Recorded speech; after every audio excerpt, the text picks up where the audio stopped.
I'll hop up here. Good evening. How are you doing? My name is Martin. This is the third of our Signal season. This is Signal Visual tonight, so we've got some very special guests. Thanks for all coming. Tonight we have generic people who are, if anything, definitely not generic people. Oh, by the way, before I should say anything, tonight is being live streamed, so just let you know that. It'll be available after the show.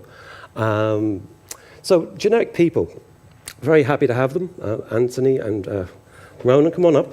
They're going to basically give you a half an hour improvised performance with all this equipment. Hard to describe, so maybe we'll figure that out afterwards. Musicians, electronic artists, VJs, DJs, we'll figure all that out afterwards. So give them a round of applause and let's get started.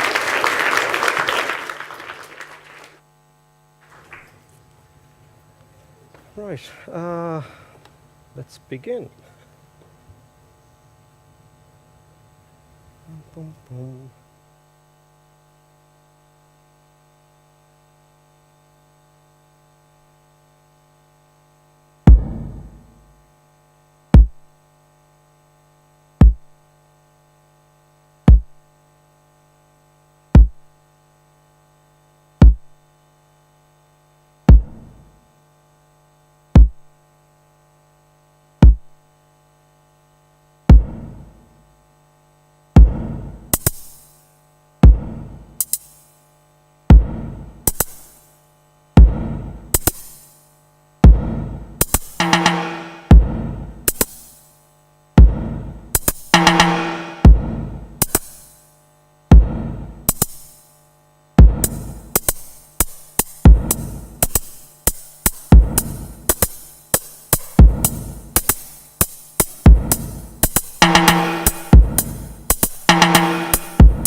plus. If you don't do it, man, you better take up us.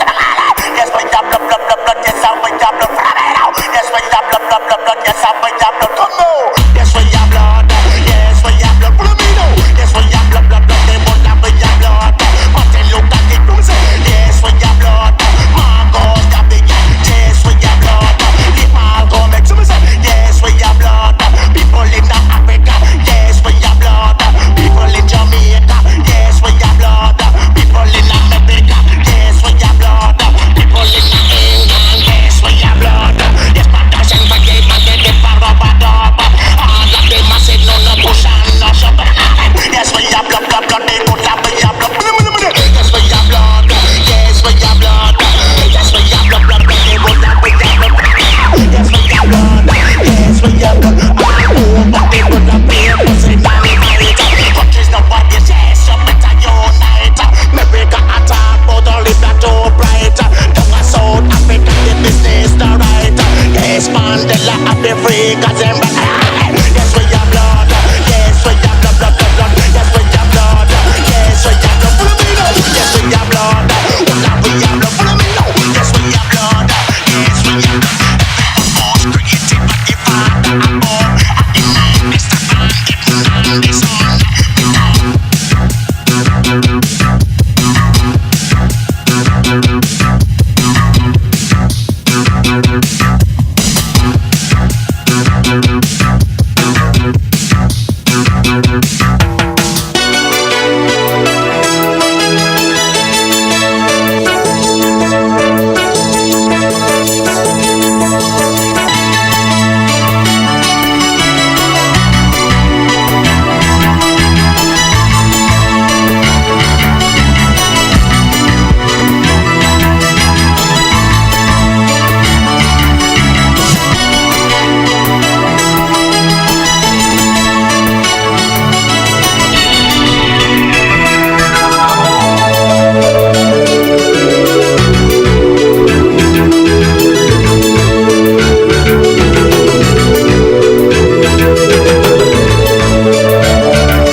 That was really That was fun.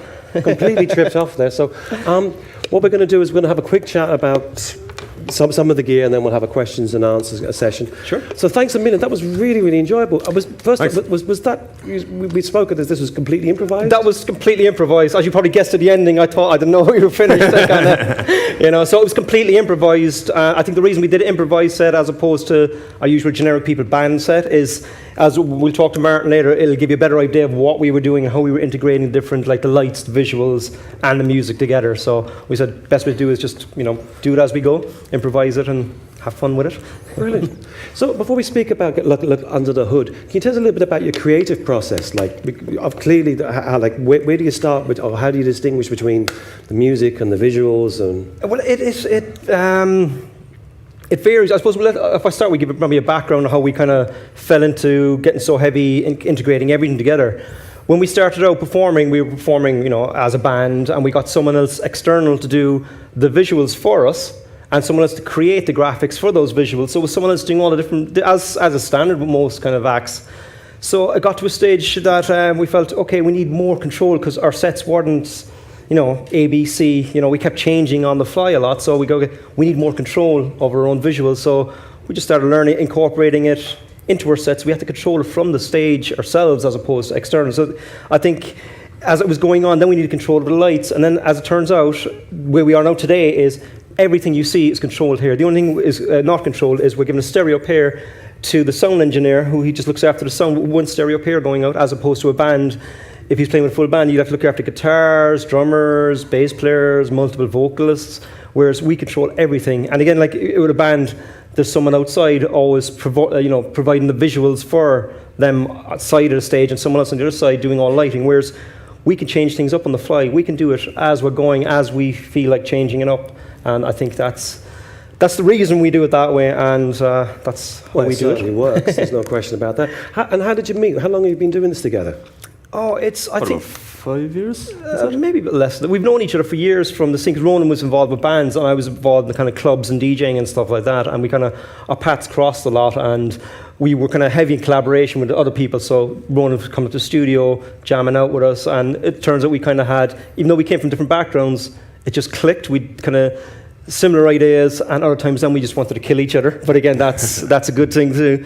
So we just started collaborating on tracks, working together, and we found it just clicked, and we kind of similar ideas and outlooks of where things should go. And Ronan's got a background he's got a master's in music technology. My background is in multimedia. So we were kind of big into the technology side of it, and we just we just had fun with it, working together. And here we are. We've set up a business out of it now, a couple of years down the line, and we're probably doing it when we're 100 years of age, I think. Now, when you speak about your backgrounds there, is that how you divide the creative work? Is it separate between musician and visuals? Or? Yeah, yes and no. I think because it looked like you're both playing and controlling musical parts. I think what's really important here is that we kind of treat it like it's a bass player and a drummer in a band room. Right. And you can kind of dictate where it's going, you can dictate the tempo, and what we have here, everything here is synced together, which is incredible. Even between all the synths, there's a few different synths, there's a drum machine, another synth, there's loads of other stuff going on. It's syncing with the lights, it's syncing with the visuals, it's syncing with everything. We literally have control of everything here,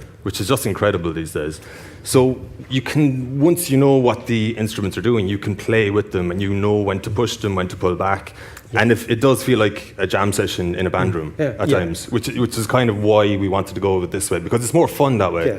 Yeah, that was clearly coming across. There were certain points you could see in the performance where it was like you're like in a traditional rock band. And even that, we couldn't replicate that again because it just was in that moment. That's all it was. And is that how you write music as well?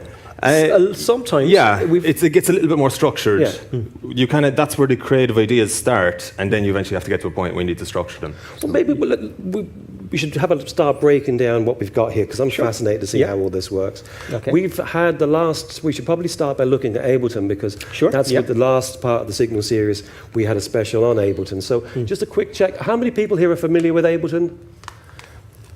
Okay, so we've got a good indicator. Maybe if we just begin from the musical side and take us from how that works for you. Ableton is, I guess, it's kind of almost the core of our set. What we use it for is we put in terms of today, we've used some samples in there. We had, set up the playing notes. We were triggering stuff off, as in playing samples and parts of the tracks. What else were we doing?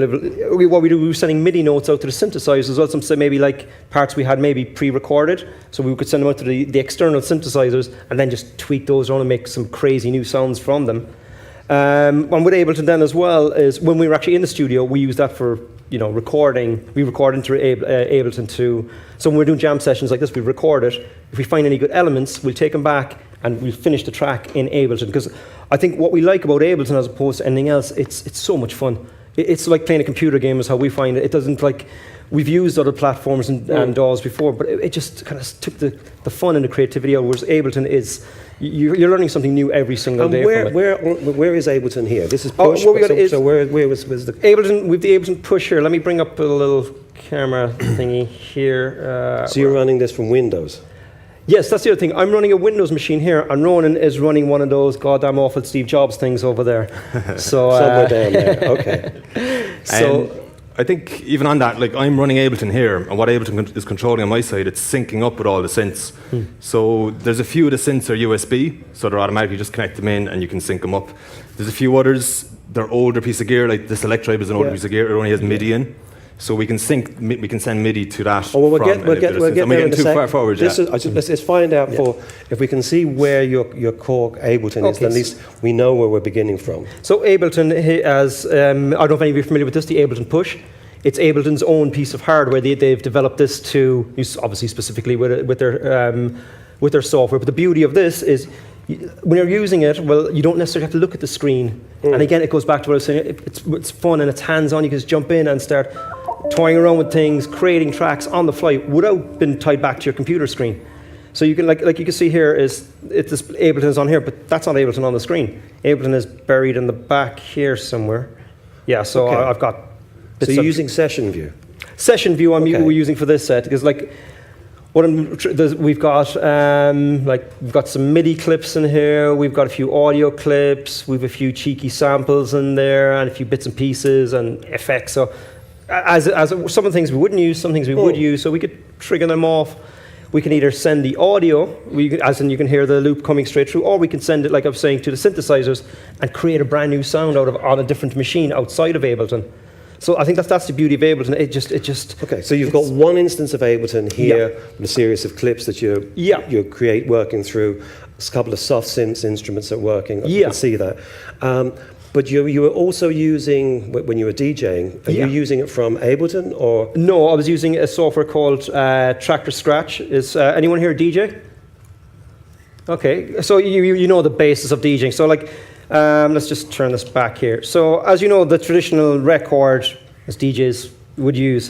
So the beauty of Tractor is you're still playing records as you would traditionally, as you know, you spin the record and it plays. But what this thing, it's a time code. So instead of the music on it, it's little markers, we should call them. So we'll say, for example, there's maybe 500 to 1,000 every minute. So every element matches a WAV or an MP3 on the. Can you give us a little demo of that? Yeah. Let's bring. Shall I put the camera onto this and we can show? Yeah, sure. So what I'm doing here, if you want to just. Yeah. Okay. So if you haven't used Tractor, here we go. So you've got 2 decks. Yeah. So we've got 2 decks. So what I'm going to do is. Okay. I'm selecting a track. It's in front of you there. Oh, very good. So I'm selecting a track. Sorry, I've got a cold today. Well, I've got a shaky hand.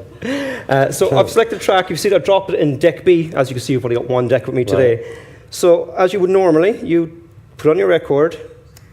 I'll just go switch this off here. So you cue it up as normal. So you go to as you would with a record. You have to spin it to get to the very start point of a track. So when it gets here, well, let's bring some volume up. And we bring our as you would normally. So what it's doing is it's telling the computer what position the record is in relation to the track. So, and how tight it is so as it's playing, it's extremely responsive. And again,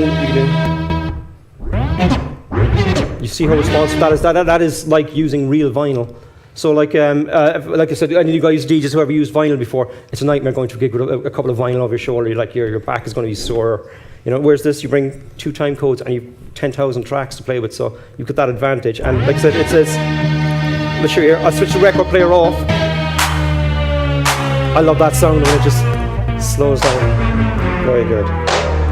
So for the DJs here, take us through the tractor controller that you're using as well. What the tractor controller is here, it's a sound card. So we're actually sending the sound from Ableton through here today because it was convenient, and it's a typical sound card, high-grade sound card. But like, what is it set up as a DJ setup as well? So you've got your 2 channels. So for, you know, turntable 1 or CD player 1 and CD player 2, like you'd see in any nightclub or DJs playing out. And again, you've got your standard setup again. So kill your bass, your highs. But where the beauty of it comes in is with your traditional style of DJing, you've got the digital world at your fingertips as well. So, for example, something you could have never done with records before is looping it like that.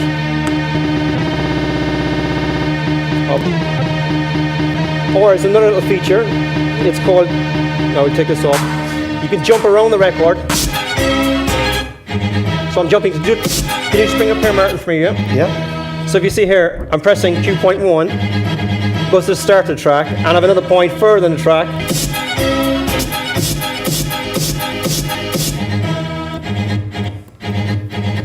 Cool. So that's, you have like the convenience and the familiarity of traditional vinyl and DJing, but you've got the whole background of, you know, the digital technology, and you can just experiment and have fun and integrate it and just take things to a whole new level. So we're clear now. We've got Ableton running. You've got Tractor, which we know, which we'll talk about Ableton Link in a minute, which is in time with that, going into the controller, going into your Alan Link mixer. But what about the rest of the keyboards? How is that? What are you using? You've got foot controls and all kinds of. How are you working the rest of the? Yeah, so I'm running an instance of Ableton over here as well. Down there. You can see, you can see it on the laptop on the I floor. actually don't even need to see the screen, which is great because we can just push it out of the way and we can focus on what we're actually doing. So there's 2 instances of Ableton. 2 instances, yeah. Okay. And what Ableton is doing on my side, it's, as I said, I was saying there a while ago, it's syncing up with with the drum machines. It's a drum machine, it's a few different synthesizers. And it's just allowing us to lock everything in really tightly. And it basically gives you more access to it. Everything is, I suppose, in sync, which is obvious, but it gives you more control. You can drop stuff in. You probably saw that I was like, you can just do stuff on the fly, but once everything is synced, it means that stuff that's playing, like a bass line that might be here or a lead part that's playing here, they're all syncing together, and it just gives you that full control over everything, which is amazing. Even if we're dropping in some stuff from here, I'll give you an example.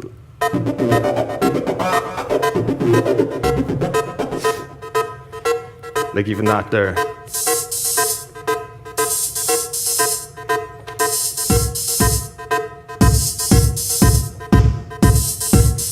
And this is an old piece of kit. This is from, I think it's about the mid-90s or something. So that basically is all synced together. So you can jump in and out of different synthesizers, different drum machines, and do different things. What's actually happening then as well is all these pieces of gear are coming back through this DJ mixer. They're all connected into this DJ mixer. So you've got access to some of the filter effects and stuff here as well, which is great. What else was I going to say? The foot pedal. Foot pedal. Yeah. You use that. I was amazed how much you're actually using it. You're processing like continually through that.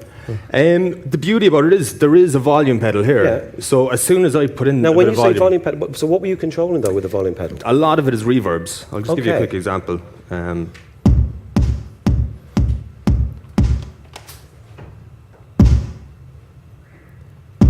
So that's just one kick there. Yeah. And I can just bring in a bit of reverb here.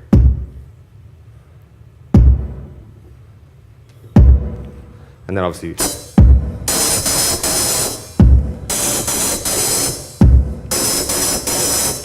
So a lot of the effects that we were hearing have been generated from the guitar pedal, which is basically what. yeah, like this is coming from the days when I was playing bass and I wanted to be able to get some crazy sounds live. And we only did this, 6 months ago? Yeah. I haven't used it for years. And then I said, I want something that I can play with stuff here, but still have control from my feet. And that's the beauty of this. As I said, you can just dial it in and out with the volume. And I think one thing, if I could just touch on the effects, the reason we're using this a lot more is the one thing, and I guess a lot of you who make music digitally with computers, you'll find we were using hundreds of effects and it's like we were going everywhere. So when we confined it down to a few of them, it was becoming like a signature sound, something we were more comfortable with, and it was becoming a generic people's sound. So that's why we kind of just moved towards a few effects that we were happy with, and that we wanted, and that we've stuck with. And all the drums that you're using, but you're triggering from the Roland as well. So was there anything apart from the loops we could hear? Because it was great seeing you programming it live as well. And that's what I love about this. Yeah. You can, again, it puts you into the zone where you're listening to what's going on, and then you're reacting, you're putting stuff in, which is amazing then, because what you're literally doing is okay, what am I hearing here? I'm hearing a bit of a hat here, a bit of a kick here, a bit of percussion here. Now, the beauty with this, like obviously there's a few different effects and stuff set up as well, but if I just throw on something there a second.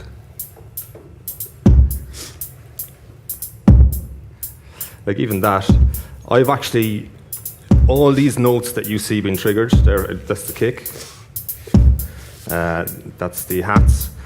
This has actually been sent into Ableton as well, and it's been sent into this Studio Drummer plugin, which is basically generating analog sounding drums. So I can actually bring those up here. Lovely. Let me just clear this a sec.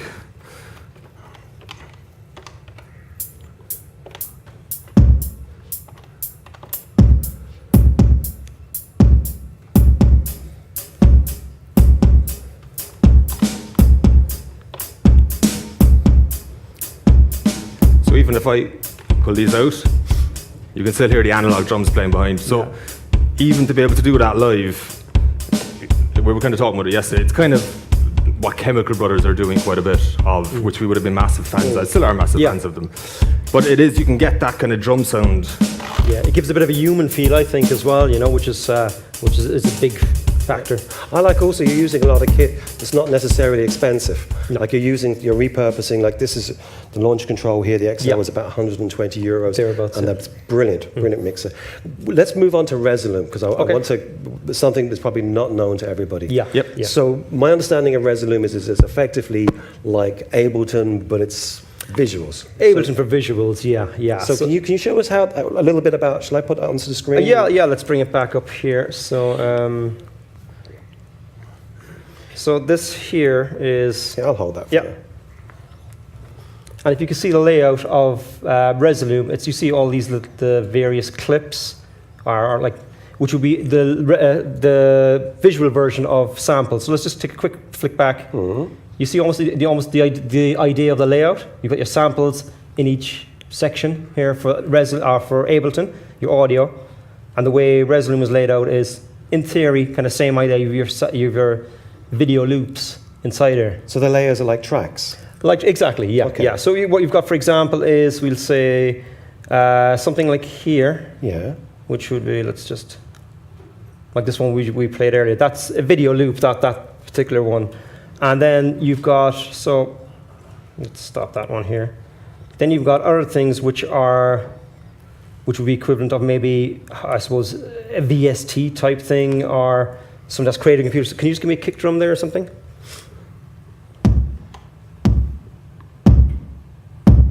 You see the cross that's coming up? Mm-hmm. That's reactive. So we've programmed that up. You can throw different shapes, effects to react to different frequencies of music. Before you'd see like Windows Media, when you play music, it does all these cool little visuals. But now with Resolume 6, you can pick, okay, I want this certain effect to be triggered on a kick drum or a bass note, on this other certain effect or image to come on a hi-hat or a high frequency. So you can pick out the frequencies. So basically the imagery is almost dancing with itself, so it's bouncing off the music you're playing rhythmically, I can never pronounce it, in time, like it's dancing. So that's the beauty of. And are you doing that on the fly as well? Yeah. This is on the fly, and then you've got lots of various effects then as well that can go up over it. So that's like the equivalent of putting an audio effect across, is it? Yeah. So it's equivalent of audio. So it's basically like you said, it's like Resolume for visuals. Okay. It's still a few years away. I think visuals, when myself and Martin were talking about it earlier, is visuals are still 5 years away where they can be, because they're so CPU intense and there's just so much to them compared to an audio clip. Can we talk a little bit about the CPU side? Yeah. In terms of, I mean, everything, especially when you're triggering all of these things in real time, there doesn't seem to be any glitches. So is there any tricks that you can tell us about? Well, the main thing is, like, you couldn't just rip a video off YouTube and put it in there. There's a special codec, which is a type of back-end format for the video. You all know MP4s and .movs that you'd watch movies on a computer. It's a codec called DXV3. It's specific to Resolume, so it's like, say for example, a 20-second file could be nearly half a gigabyte, sort of huge files, So a 20-second video clip could be that size. But the thing is, it doesn't have to process it as much, so it plays there, so it doesn't take off your CPU. Because video, when you've got a few clips going, it'll really, it hurts your computer. Things will start stuttering and slowing down, and it'll start losing frame rates, which means it looks like it's blinking, or it seems like it's stopping. Yeah, but but in fairness, you've got like a large set loaded up here. Yeah. How many tracks have you got? Oh, I've got. Let me see. I've got 10 layers. The reason I mention this is that prior to the conversation stage, I thought there were 3 layers in Resolume. Even on that, infinite. It is infinite. Yeah. Like I've got 10 layers here, and then what I've got is about 50 or 60 clips in there. But what you could set then is, if you see down here, these are called decks. So you can clip between, and you can even do another one again, so you can multiply that again. So it's hidden in the background, so it doesn't take off the CPU until you launch it again. So in terms of performance, a lot of the things that we would know from Ableton apply here in terms of launching and crossfading. I think Ableton is very much, I think the guys who designed Resolume did look at Ableton. It feels that way. Yeah. So. Because Ableton makes so much sense for live performance that they did port that over, the ideas of it anyway. Can we discuss how much is Resolume? There's 2 versions. There's Resolume Avenue, which is your standard Resolume, we'll call it, and Resolume Arena, which is for video mapping. And do you guys know what video mapping is? Well, what it actually is it's like, this is standard projections. It's onto your standard screen. Everyone knows your standard shape. But if you have to project on something that is not standard, say if you have to project on like what we saw outside, like you see outside, it's on different shapes at different angles. Yeah. That's what video mapping is.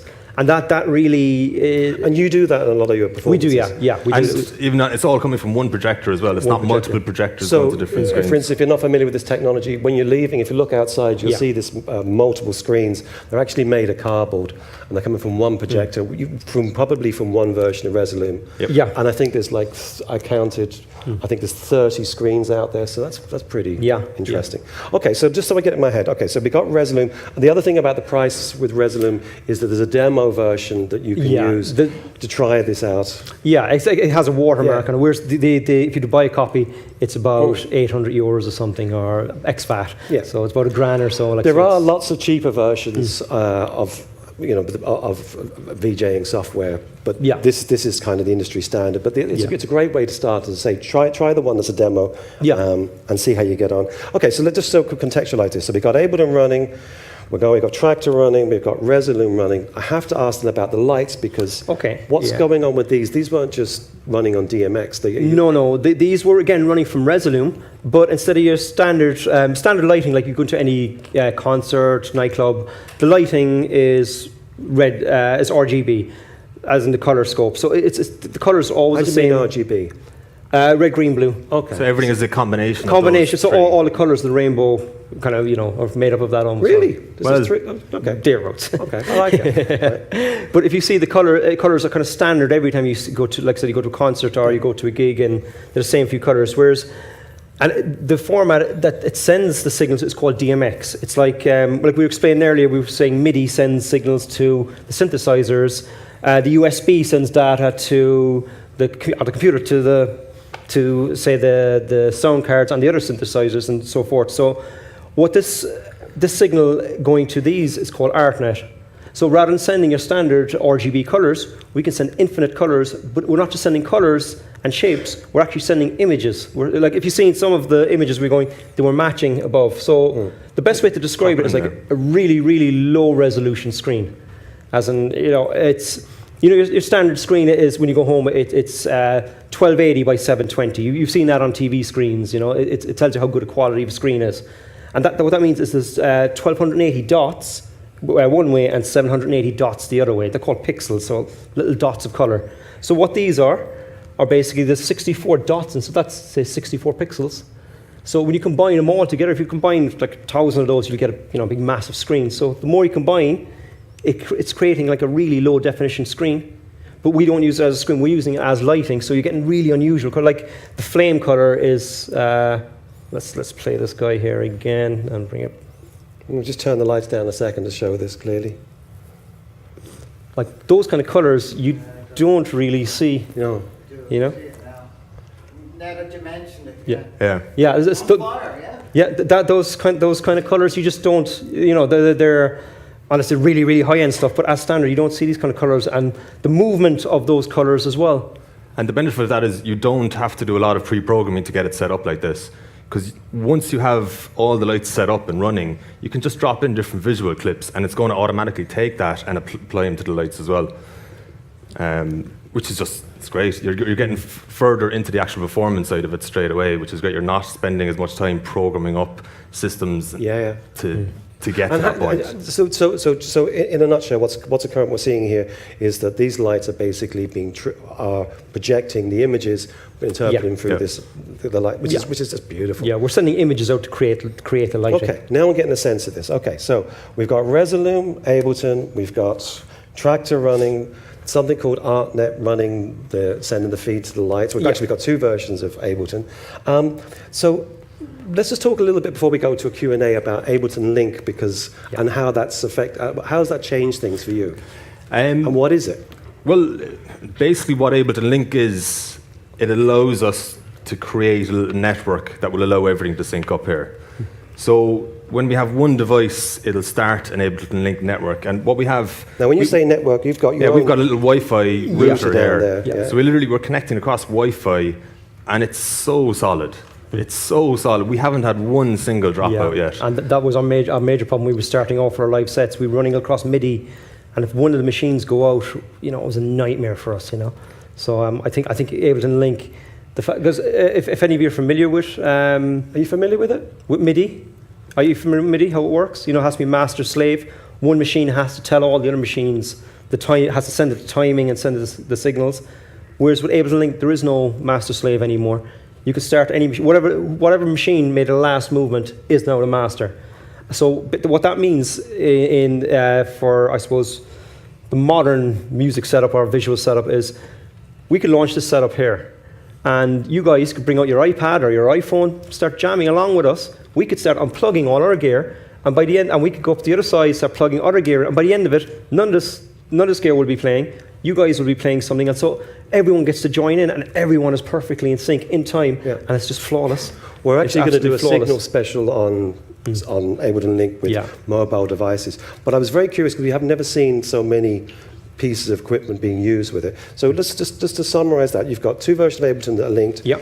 Resolume has it inside of it. Tractor has Ableton Link. So there's four of those working. 5, including the iPad. And we got the iPad as well. We were, of course. Yeah, we had the iPad going with a piece of software as well that showed a few synths and effects and samples and stuff. So, and again, just even to emphasize the fact that if we have something running, Ant can pull the tempo back from there and back to something. And if I don't like this, I want to bring it up. So that's how the tempo changes were occurring. I can bring the tempo if, so it's literally whichever one of us goes to adjust the tempo, takes control of the tempo. Yeah. All right. Well, let's get some questions from the floor because I'm conscious of time. Just because we're recording and streaming, if you just remember, we have microphones, so Grace and Lara are just there. So anybody have any questions for Ronan and Ant? We're quite a bunch today. Reso Tubes are the manufacturers. It's an American company called Mark with a Q, M-A-R-Q, and they're relatively new. They're a new kind of boutique lighting company, but I think you'll see a lot more of this kind of idea cropping up a lot because they're relatively cheap compared to... What's relatively? Just ballpark. 500? They were about, I think it was a bit more than that. It was about 600 euros for 5 tubes. These can all be separate. They can be spanned across, So that's extremely cheap for lighting. That is extremely cheap. Because we've lighting bits back at our office and studio. like just one moving head that would cost nearly $3,000. And it's just one thing that just colour just moves. That's all it does. Because one of the things also is very interesting, I think, about generic people is that they fund a lot of the work that they do, the artistic work that they do through corporate work and other business engagements with the visuals as well. Yeah, we do a lot of stage design for DJ events as well. So like we did one last week where we literally set up a massive screen behind, we set up all these lights and we had a few other lights pulsing around the room as well.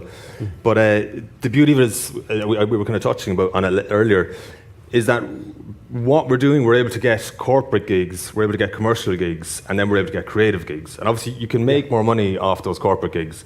You make kind of medium-sized money off commercial gigs, and then creative gigs, you definitely don't make that much money. So you're doing that more for passion, that's obvious. Yeah. But we can kind of move that money around to suit us. We can make sure that we're getting money into the company and then apply it to more of a creative endeavour. I think the way we found it's working for us, because what we're doing, it tends to be, I suppose, a little bit different from the norm in how we do it. Like the perfect example was about last month, month before. We got the contract for UCC College in Cork. They have their arts ball every year, so we kitted out one of the hotels, all 3 floors. I think it was like Neon City, so it was like Blade Runner kind of theme throughout the whole building. So we were there on the Wednesday setting stuff up, and there was this guy comes along, some old guy, and we chatting to him. He goes, "That's really cool what you're doing," and we were testing the equipment. And he goes, "I want that." And he goes, "What do you mean you want it?" "Oh, I'm from Amazon. We're having our big huge party here. Can you do this for us?" And I'm like, "When's your gig?" "Tomorrow, the night after the other one." He goes, "No, man, we don't have time to set it up." He goes, "How much do you want?" "Right, we've time to set it up, you know." But we got to do something really quirky. So we video mapped the outside of the building, and we got to do something fun. And they got to do video something. mapped the what? The outside? The outside of the building. So we video mapped the entire hotel on the outside. They were going for a James Bond Casino Royale theme, so we did some really funky stuff, and they could see it from the hotel loved it because they could see it from the street, and they're talking about bringing us in and doing stuff maybe around Christmas for them, like, you know. And at the same time, though, this helps fund your own record. Yeah. So you're making a record at the moment. You were saying? We're this is going on forever. This record. You should just improvise it. But that's I think that's how we tend to is part of record. it, yeah. We just, when we go into the studio and we were doing recording day, we'll the main mixing desk in the studio, we just hit record and we'll just jam out like you've seen today, and we just jam for hours on end, and then we'll go back, listen, take the parts, strip those down, and maybe there's a track there, let's rework that and create something. And because we do record into Ableton, as you know, it's very easy to just start chopping out bits that you want. Everything is already matched to the tempo. So when you're jamming, you're recording as you go? Yeah. Did you record tonight as you went? No, we didn't. Well, actually, when we record, usually what we do is we set up a digital sound desk. Yeah. And we'll take everything in multi-track, basically, the recording, which means we can actually do a proper mix down then later. Yeah. But you are capturing all the effects and the nuance of what we're doing live, which is that's the area we want to go. Yeah, and I think it goes back to what I was saying, it gives that kind of human touch, I think. You know, it's not as sterile as drawing it in with a mouse on the But it's computer remarkable, though, when the guys arrived in today with all this kit, the fact that you were actually sending out a stereo pair was kind of something that I was kind of, and it sounds really good. So I think that's very, very important just as a kind of guide. And if we have any more questions, we'll just get you a microphone. Hang on. Did you create them yourself? 1 sec. Because Just the images that you have there, are they all created by you guys and then? some of them are created by us, some of them we bought. Then again, it's like sample packs for music. Some of them you can buy, you're creating other parts then yourself. Because like my background would be graphic design and video design. So like again, a lot of stuff we would make ourselves to suit what we need. What format is it all with that codec to meet the codec that you use for? I tend to do a lot of the video in After Effects. Would probably my main weapon of choice. But again, you just bounce out and then you can convert it to. There's lots of software converting video to the software that will work with. So it's more than just images changing. It's kind of like literally a video that's playing and it syncs to the music, is it? Partly that, and sometimes then it's video images that will change as you tell it how to change as well. So it's different parts like. And then once you start bringing in effects over the top of that, and blending 2 different clips together, you're starting to get it. You're getting something unique straight away. So again, you're getting to the creative side of it, where you can make those decisions: what works with what, and what can you do live. Yeah, you know? yeah. brilliant. We have another question just there. A microphone to your right. If you guys are doing a set and you say you have 2 tunes and you want to like mix them together like a DJ set like seamlessly, how would you like separate that one track from another? Would you like in Ableton, like would you say like separate the clips like visually, or would you like just know what you're doing I don't really know how to phrase it. It varies every time. Sometimes we could, like I said, we could just strip them back to maybe the bare drums and bring layers of different tracks over as you would. Sorry, you're talking in relation to visuals specifically, is it? The Audio, okay. yeah. So there's a few different ways of doing it. It's like if it was in Ableton, you have your layers, you have your drum track, your bass track, your lead, and you can just take parts in and out and manipulate them bit by bit. Or if it's the full track, like if we're using Tractor, you'd kind of, maybe you might loop the drum piece. So it depends on what almost the flow dictates. Sometimes then there might be two tracks that just will not go together, but you want them to get. So it could be a case of, I give Ronan a nod, he goes, look, give me a 4/4 drum beat. He might throw a drum beat over, or he might play a part out.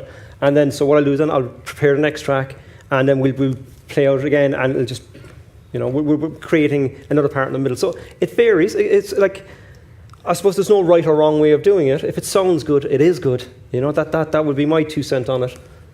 Yeah. Very good. Anybody else? We have a question. Just get a microphone there. And then. Hi, sorry. To keep the tempo of the visual and the audio, do you have to run Ableton and the visual program at the same time? That's a really good question. No. That's the beauty of Ableton Link. Long as it's running on 2 programs, it doesn't have to be Ableton. It just, long as they're triggered, they'll sync up to whatever the last one to, I suppose, control the tempo. So, like, we have Ableton running. If I shut Ableton down, the visuals will still be in sync with Tractor and the other PC and everything else that's going. To be honest, it doesn't even need Ableton at all. No, it doesn't. We can run Tractor and Resolume, but it's using the piece of software called Ableton Link. Like, if it was just called Link, there'd be no reference to Ableton, and that's literally what it is. Yeah. And Ableton, just be clear about that, Ableton Link isn't a separate piece. It's a protocol that's, I think, freely available. So various iOS apps take it in, and it's becoming an industry standard. So literally all you have to do, if you have Tractor, you just go in and say Link enabled, turn it on. It's literally one button. Yeah. Once you're connected to the Wi-Fi network, you press one button in the software, and then it syncs up to whatever is going on already. And if it's the first one in there, it'll start it itself. Yeah. It's really very, very simple.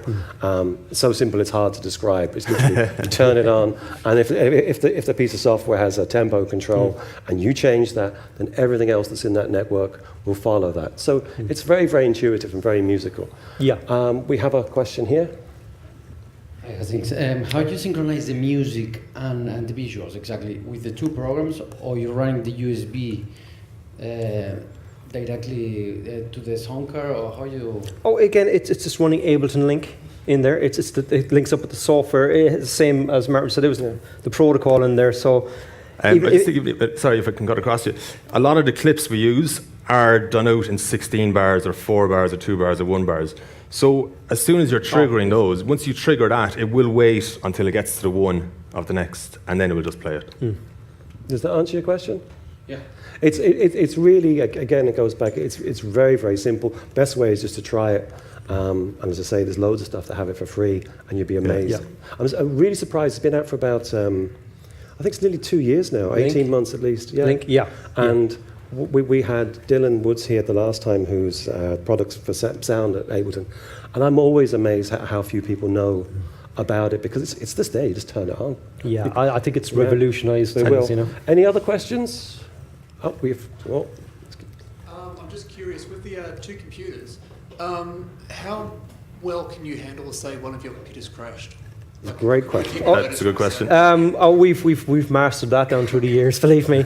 That again, with Link again, if my computer goes down here with everything connected, Ronan is still running his stuff here, so he has Link still going, so he'll still play away. So it gives me time to reboot my computer, or say if both of ours go down, we've got the iPad going, and we just play that away, and that. So once the next computer comes back, our next program is up and running, it'll jump on the bus as it's moving. So everything is going and at the same even pace. if the whole Ableton, if the Wi-Fi router goes down, I can still jump on and make noise, sounds, drop in whatever. So play so music I can fill in. I can perform. It's like if a Yeah. gig goes down, you can still do something on a guitar or drummer or bass player or something. Like if a guitarist breaks a string, he can go off, change a string, and bass player and a drummer can have a jam out. He'll come back in, join it, and then they'll just go again. Is this a question that comes up a lot of times? A lot of my students, when they go to do live sets, are especially if they play in a kind of hybrid kind of rock electronic area, are really nervous about what happens if the computer goes down, if we're relying on samples. So clearly you know your way around this stuff, okay? What's the simplest, can you give any advice to like, what's the simple, foolproof backup for somebody else to use if they're using computers live and they're using real musicians? Well, I'll put it this way. I was in a band before, and it was a rock band, but we were running a laptop and backing tracks and lots of different pre-programmed stuff. Our backup, so that would run away, but our backup was actually an iPod. And on the iPad, we had 8 tracks, and they were the 8 tracks we were doing in the set. And the left was a click. You mean 8 tracks, meaning like 8 stereo tracks? Sorry, I mean 8 songs. 8 songs? 8 songs, yeah. Okay.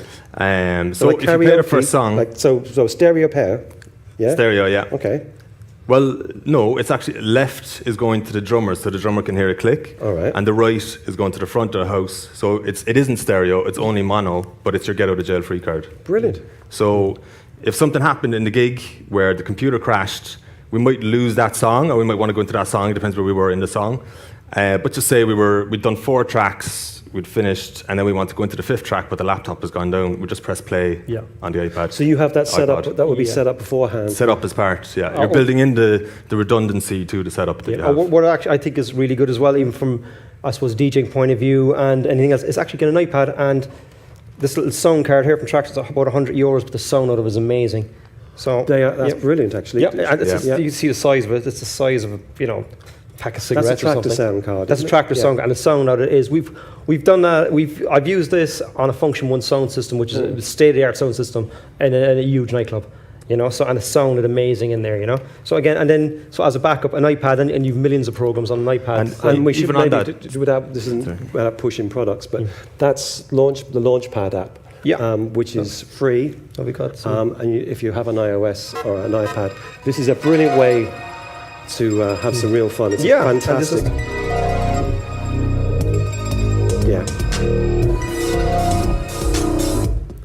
So just the elements of a track there. It's really creative. Just again, if you want to get yourself into that area. Well, I've asked the lads to actually, if they would afterwards, to create some kind of a sheet of the kind of gear that's being used there. We have probably time for one question more. Is there anybody else that would like to get in? Yeah, can you actually show how you affect the clips with Resolume? Like, can you show how you actually automate the, like, say, synth hat kick to the way you make the images move? Yeah, let's see it here, right? So what we've got is, we just throw a kick on there for me. All right, so let's go into this effect here. Just bear with me here now, we're just going to launch it. So you see those lines coming up? Yeah. Oh. So what I've got here is, can you just bring it up here, Martin? Yeah, can you just stop it there? Second for me, Ron. So what I've got is, I'll just take this off here. Can you see in here? It's what it says is the width, right? So what that is, it's picking. Let me see. Let's go in here, right? So it says what is triggering the width, which is the movement of the track here. So I'll try and do it, man. Just clicking on a mouse here. You see, so I'm moving it, so it's making the screen tick. That's what you were seeing there earlier. But to make it go in time with the sound, I told it I want to move it with external sound. So I'll just click on that, and whereas if I move to BPM, that's changing that's 120 BPM now. You see it changing every bar. Whereas I don't want that. I want actually every beat externally. Oh, we've got it. I've just broken my own video clip. It'll make us all feel a lot better. I swear it's actually cool. There you go. Oh. Yeah, no, still not. Okay, let's go back to this guy here. Yeah, you know what? I could give it more volume. That's actually what it is. Yeah, it just wasn't picking up. So you see here, it's changing the size on the beat. So it just takes, I've that taking a bass drum, so any bass sound, it'll trigger that effect. And you can do other effects again, which are, let's see down here. You can maybe, another effect can maybe change the rotation of it. So, yeah, I'm just gonna actually, just bear with me here now.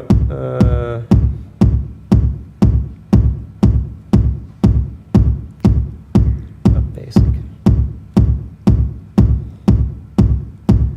Yeah, there's a lot. There you go.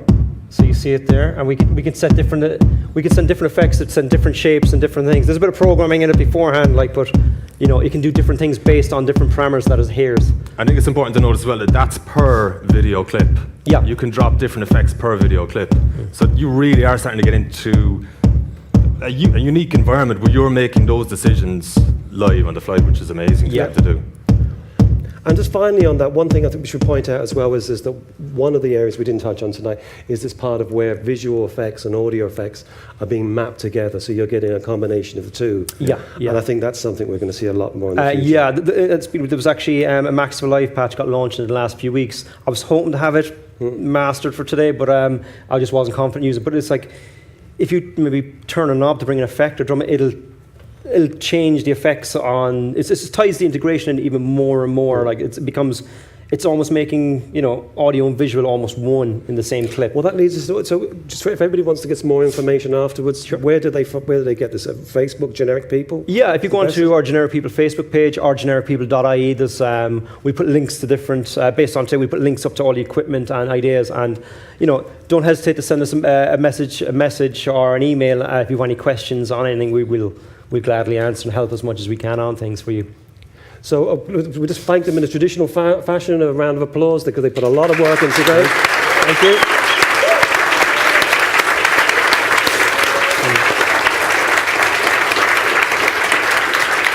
There you go.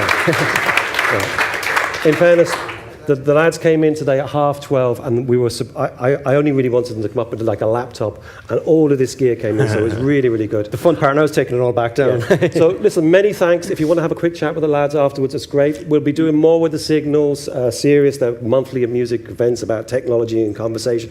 But that'll be on the Science Gallery website, and you'll see more. But thanks for coming on this lovely hot spring evening. Yeah. All right. Very good. Thank you. Thanks.